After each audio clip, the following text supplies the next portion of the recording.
You slip on wet stone. Your leg opens against a sharp edge. Blood runs down your skin. There is no hospital, no antibiotic, no sterile bandage, and no number to call. What happens next? The usual answer is brutal. You become infected. You weaken. You die. Sometimes that is exactly what happened. But your ancestors survived broken bones, missing teeth, infected wounds, crushed skulls, and even major surgery long before modern medicine existed. Their bodies healed. Their companions helped. Their knowledge turned plants, fire, stone, food, and time into something that functioned like medicine. The first truth is uncomfortable. Ancient humans did not survive every injury. A small cut could become deadly if bacteria entered the tissue and multiplied. An infection is the invasion and growth of harmful microbes inside the body. Without antibiotics, your immune system had to stop those microbes on its own. The immune system is your body's network of cells, organs, and chemical signals that recognizes damage and attacks threats. Sometimes it won, sometimes it failed. A deep wound could bleed until your heart no longer had enough blood to move oxygen.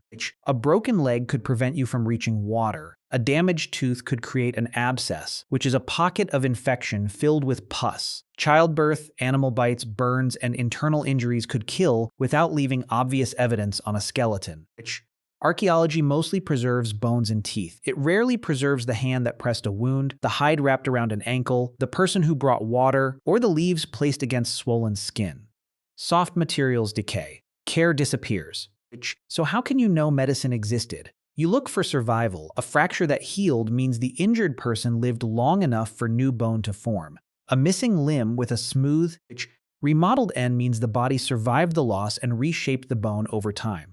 Severe disability in an adult can suggest that someone adapted, received help, or both. The skeleton records the result. It does not record every decision that made the result possible. Travel back about 1.77 million years to Dmanisi, in what is now Georgia. An older member of early Homo has lost nearly every tooth. The jaw has changed after the teeth disappeared, showing that the individual survived for years rather than dying immediately. David Lord Kipanidze and colleagues described this nearly toothless skull and jaw from Dmanisi.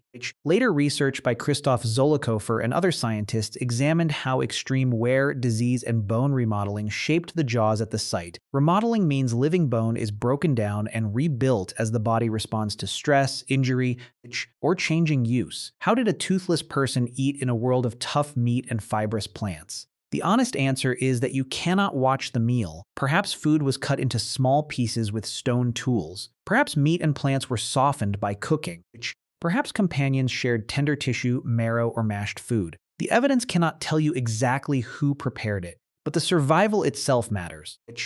A person with almost no chewing ability remained alive in a demanding environment filled with predators, seasonal shortages, and long movement across the landscape. That suggests ancient survival was not only an individual contest. Your group could become part of your body. Someone else's hands could replace your missing teeth. Now imagine a different injury. You are a child in tropical Borneo around 31,000 years ago. Something is terribly wrong with your lower leg. The limb is deliberately cut away below the knee. You survive. At Liang Tebo cave, archaeologist Tim Maloney and an international research team discovered the skeleton of a young person known as TB1. The lower part of the left leg was absent, and the ends of the remaining bones showed extensive healing. The researchers concluded that the limb had been surgically amputated. Amputation means removing part or all of a limb. The operation probably occurred during childhood. The person then lived for another 6 to 9 years and reached young adulthood. That survival required far more than one sharp cut. How do you remove a limb without modern surgery? You must understand where to cut. You must avoid losing too much blood. You must keep the wound from becoming fatally infected. You must manage pain, protect the healing tissue, provide food and water, and help the patient move through steep forest terrain. The exact method is unknown. No written instructions survived. No medicine pouch was found beside the bones. The researchers could not identify the blade, the dressing, or the plants that may have been used, yet the healed bone proves that the treatment worked. It also proves that care continued after the dramatic moment. A person recovering from major limb loss cannot immediately hunt, climb, carry fuel, or escape danger normally. Healing takes weeks. Adaptation takes longer, which someone had to tolerate dependence. This is the part modern stories often miss. Ancient medicine was not only a substance placed on a wound, it was time donated by other people. Your body already carried the oldest medical system. When a vessel was cut, blood cells and proteins formed a clot. A clot is a plug that slows bleeding. Inflammation followed, bringing heat, swelling, and immune cells to damaged tissue. New cells grew. Collagen, a strong structural protein, which helped build scar tissue, but natural healing needed conditions. A clot could be disturbed. A wound filled with dirt could become infected. A starving body could not rebuild tissue efficiently. Cold, fear, movement, and repeated injury could destroy the process. Ancient caregivers could not control microbes they could not see. They could still observe patterns. A clean wound might heal better than a dirty one. Pressure might slow bleeding.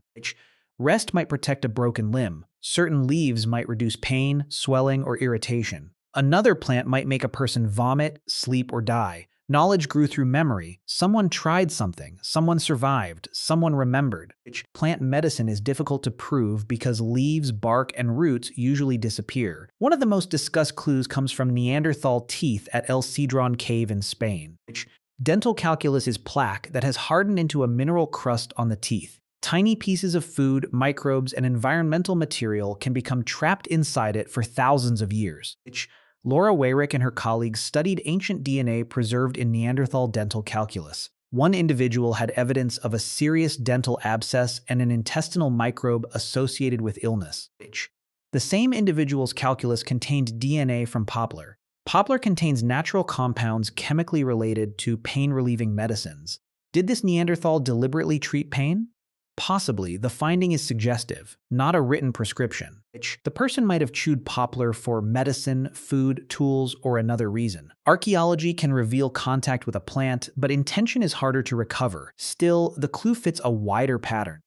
Ancient people knew plants in a way most modern people do not. You needed to recognize edible leaves, poisonous roots, useful fibers, seasonal fruits, insect-repelling smoke, and wood that burned properly.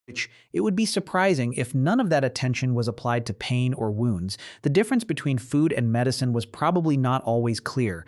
A broth could provide water and energy to a sick person. Fat could support healing.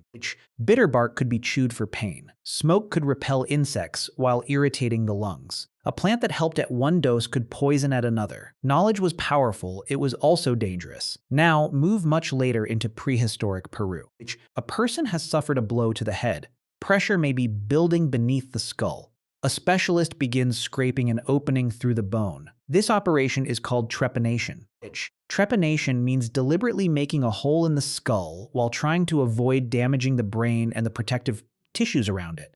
Valerie Andrushko and John Verano studied prehistoric trepanation in the Cuzco region. They examined dozens of people with more than 100 openings in their skulls.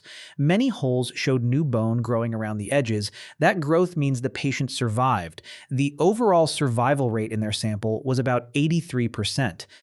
Techniques improved with experience. Practitioners favored methods and locations that reduced the risk of cutting major blood vessels or the protective membrane surrounding the brain. How could surgery succeed without a modern operating room? Skill mattered. A stone or metal tool did not need to be disposable to be sharp. Scraping slowly could offer more control than striking or cutting deeply. Avoiding dangerous areas could reduce bleeding.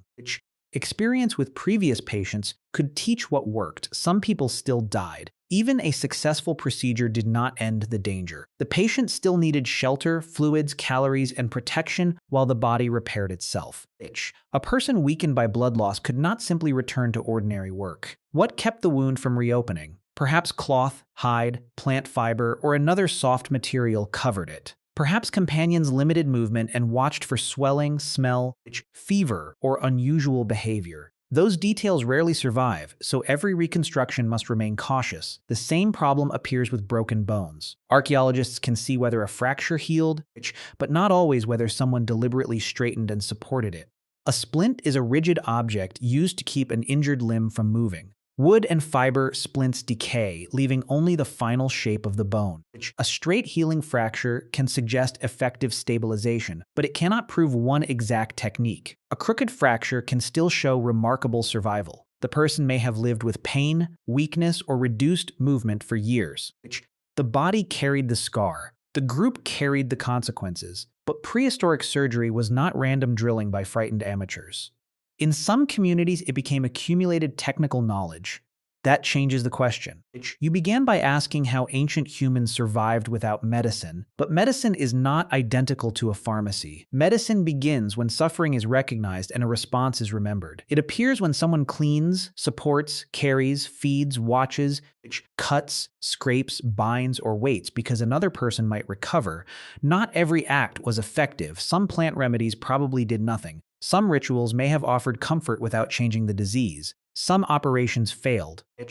Some treatments caused harm. Modern medicine is powerful because it tests explanations, measures outcomes, controls contamination, understands anatomy, and uses drugs designed for specific biological targets. Ancient healing did not offer that reliability, but it was not nothing. It was observation under pressure. Your ancestors watched wounds close. They noticed which fractures healed straight and which healed crooked. They learned that an injured person needed warmth, water, food, protection, and time. They discovered that survival could depend on keeping one person alive, even when that person could not contribute normally. Why would a small group spend scarce resources on someone who was badly injured? Because usefulness changes. A person who could not hunt might still make tools, identify plants, teach children, remember water sources, settle conflict, or tell stories that preserve dangerous knowledge. A body could be damaged without making the person worthless. Care also created trust. You were more willing to take risks for a group that would not abandon you after one accident. The hunter who shared meat today might need to be carried tomorrow. The child protected during illness could become the adult who remembered how to set a limb. Survival was exchanged across time. This may be the deepest medical technology in human history. Not the blade, not the plant. The promise that injury would not immediately remove you from the group. Return to the wet stone, your leg is open. Blood runs down your skin.